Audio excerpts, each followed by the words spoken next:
اب رخ کرتے ہیں اپر چترال کی طرف۔ ہمارے نمائندے شبیر احمد کی رپورٹ کے مطابق بونی بزین تورکہو روڈ معاہدے کی خلاف ورزی اور عوامی حقوق پہ سودے بازی ناقابل قبول۔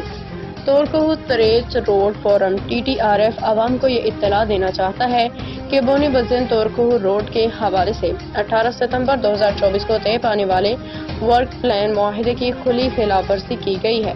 اس معاہدے میں واضح طور پہ طے پایا تھا کہ کام کی تکمیل ورک ڈن کی بنیاد پہ ادائیگیاں کی جائیں گی، کسی قسم کی ایڈوانس ادائیگی نہیں ہوگی۔ معاہدے کی خلاف ورزی، کرپشن کا انکشاف۔ افسوس کے ساتھ کہنا پڑ رہا ہے کہ ایکس سی این نے اس معاہدے کی خلاف ورزی کرتے ہوئے ٹھیکیدار کو 1,79,00,000 روپے ایڈوانس جاری کر دیے ہیں۔ یہ عمل نہ صرف کرپشن کو فروغ دینے کی واضح مثال ہے بلکہ عوامی اعتماد کو بھی مجروح کرنے کی مترادف ہے۔ ضلعی انتظامیہ اور متعلقہ اداروں سے فوری کارروائی کا مطالبہ۔ تورکہو تریج روڈ فورم ضلعی انتظامیہ سے مطالبہ کرتا ہے کہ اس غیر قانونی ادائیگی کا فوری نوٹس لیں اور ذمہ داران کے خلاف قانونی کارروائی عمل میں لائیں۔ اگر انتظامیہ اس مسئلے کو نظر انداز کرنے یا تاخیری حربے اپنانے کی کوشش کرے گی تو عوام تورکہو تریج اپنے حقوق کے تحفظ کے لیے خود اقدامات کرنے پہ مجبور ہوں گے۔ اس کے نتائج کی تمام تر ذمہ داری ضلعی انتظامیہ پہ عائد ہوگی۔ سیاسی سرپرستی ناقابل برداشت۔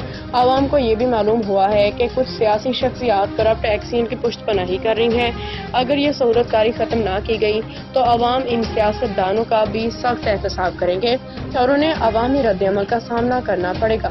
واضح پیغام: عوامی حقوق پہ کوئی سمجھوتہ نہیں ہوگا۔ یہ مسئلہ عوام کی بنیادی حقوق کا ہے اور اس پہ کوئی سودے بازی قابل قبول نہیں ہوگی۔ عوام انصاف کے تقاضے پورے ہونے تک خاموش نہیں بیٹھیں گے۔ تورکہو تریج روڈ فورم پہ ہر ممکن اقدام اٹھانے کے لیے پرعزم ہے تاکہ عوامی وسائل کا تحفظ یقینی بنایا جا سکے۔ جاری کردہ تورکہو تریج روڈ فورم